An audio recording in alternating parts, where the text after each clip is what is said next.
ஆங்கமைவு எய்திய கண்ணும் பயமின்றே வேந்தமை இல்லாத நாடு.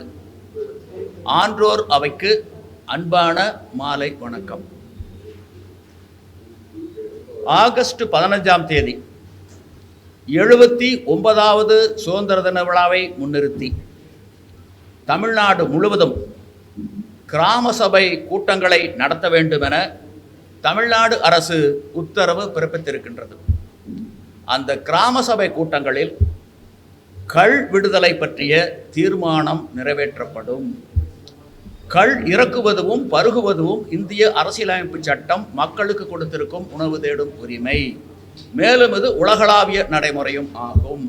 கள்ளுக்கு விதித்திருக்கக்கூடிய தடை அரசியலமைப்பு சட்டத்துக்கு எதிரானது மட்டுமல்ல, அது அரசியலமைப்பு சட்டத்தை அவமதிக்கும் ஒரு செயலே ஆகும்.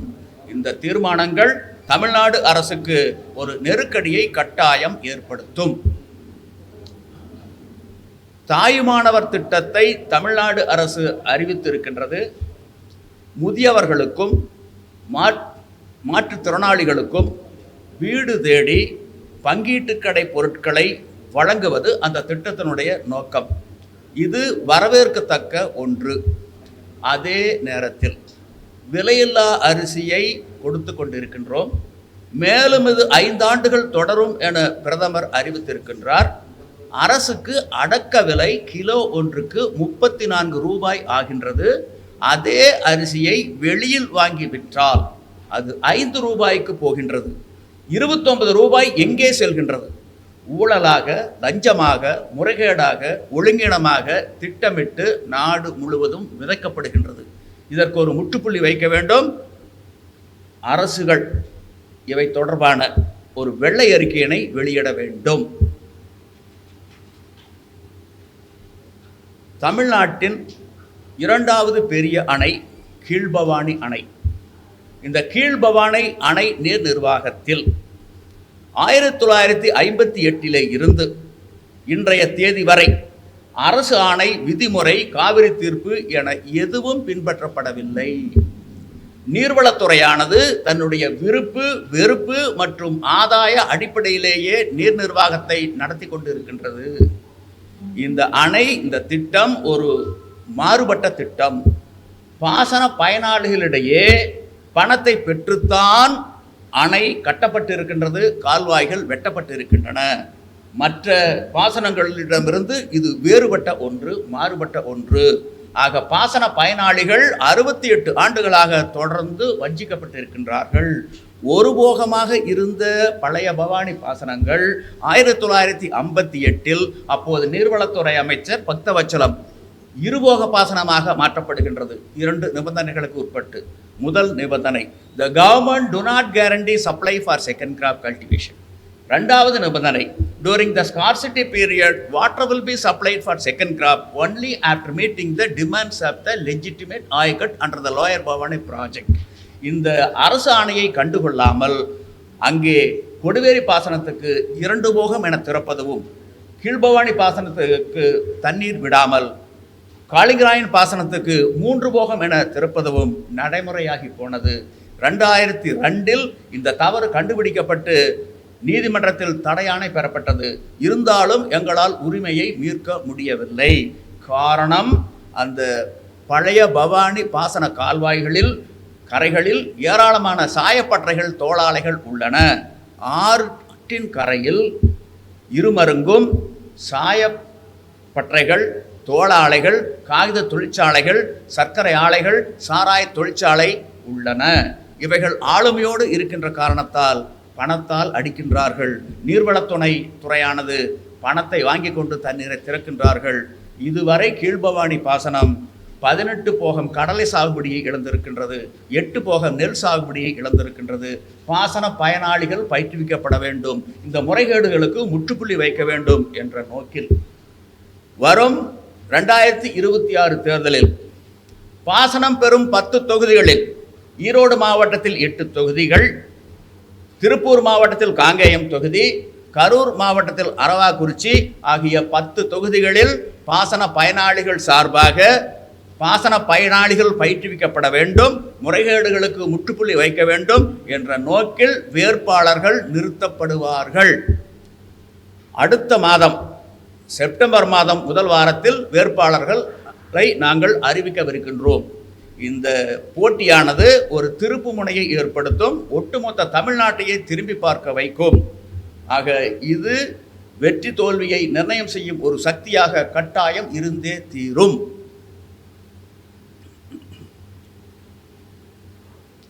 கள் இறக்குவதும் பருகுவதும் இந்திய அரசியலமைப்பு சட்டம் மக்களுக்கு கொடுத்திருக்கும் உணவு தேடும் உரிமை.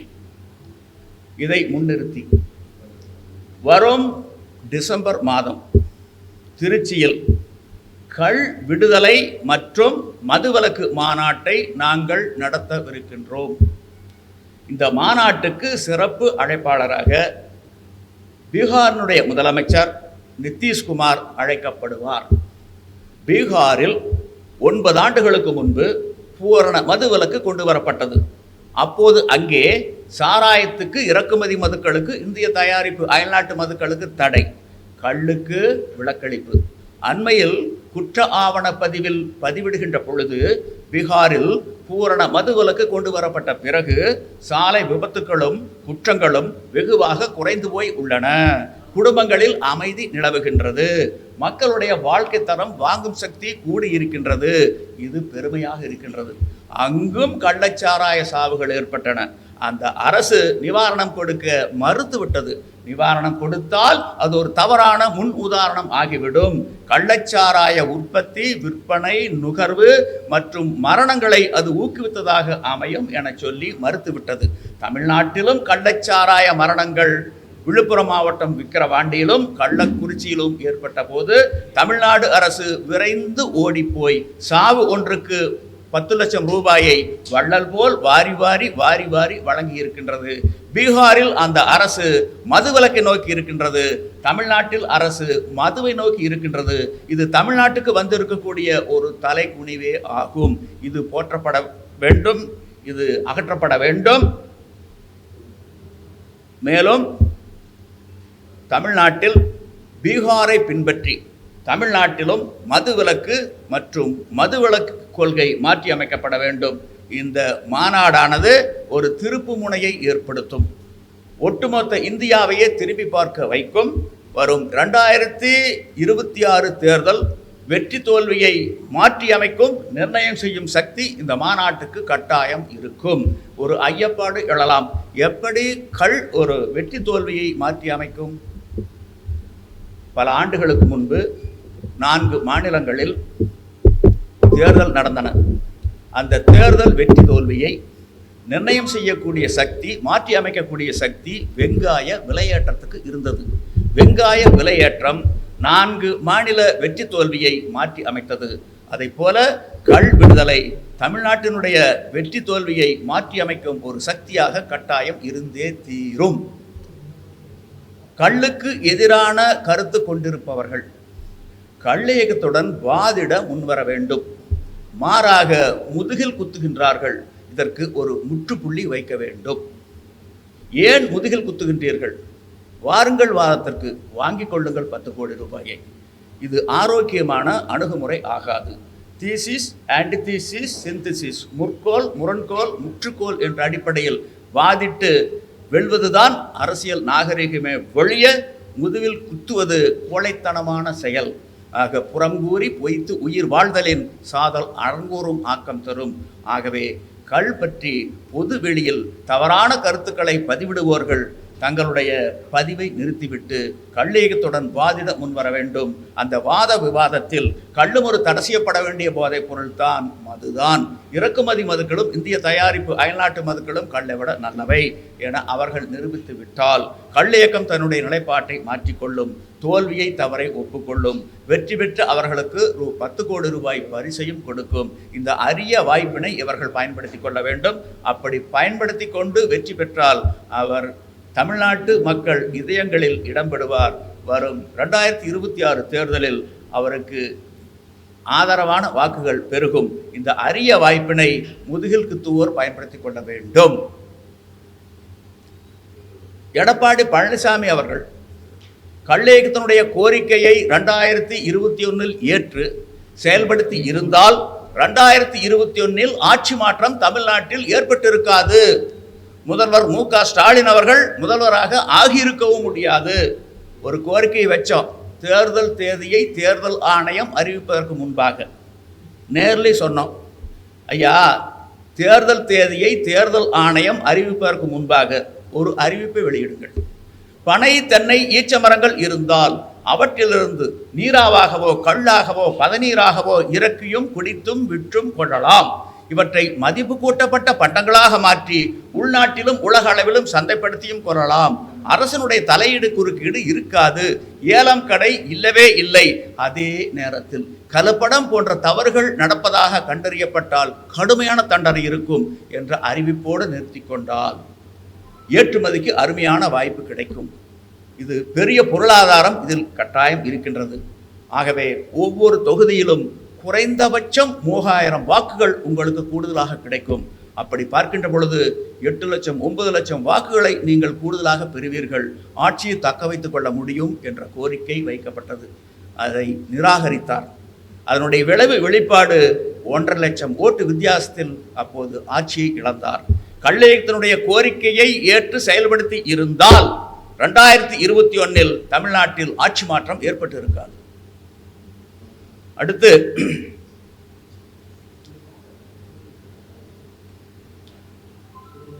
துப்புரவு பணியாளர்கள் போராடி கொண்டிருக்கின்றார்கள். அகத்தூய்மை நீரான் அமையும், புறத் தூய்மை வாய்மையான் காணப்படும். அகத்தூய்மை நீரான் அமையும், புறத் தூய்மை வாய்மையான் காணப்படும். இந்த வாய்மை தமிழ்நாடு அரசிடம் இல்லை. உண்மைத்தன்மை இல்லை, வெளிப்படைத்தன்மை இல்லை. தேர்தலின் போது 2021 தேர்தலின் போது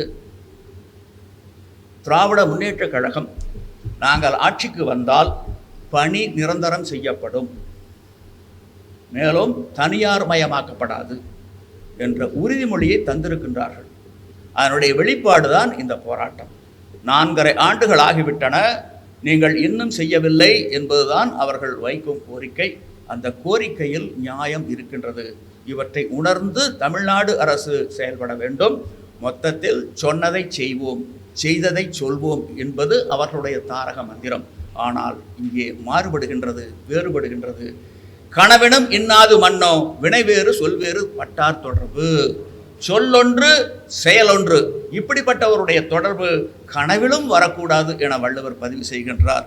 இவற்றையெல்லாம் உணர்ந்து அவர்களுடைய கோரிக்கையை நிராகரிக்காமல் தமிழ்நாடு அரசு ஏற்று செயல்படுத்திட வேண்டும். அவர்கள் தேர்தல் நேரத்தில் சொன்ன அந்த உறுதிமொழியைத்தான் இப்போது நிறைவேற்ற சொல்லி கேட்கின்றார்கள்.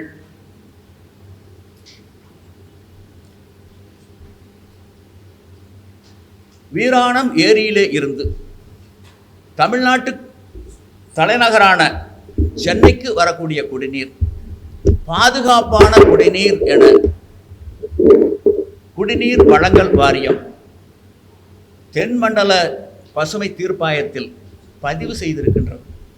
இது உண்மைக்கு முற்றிலும் முரணானது.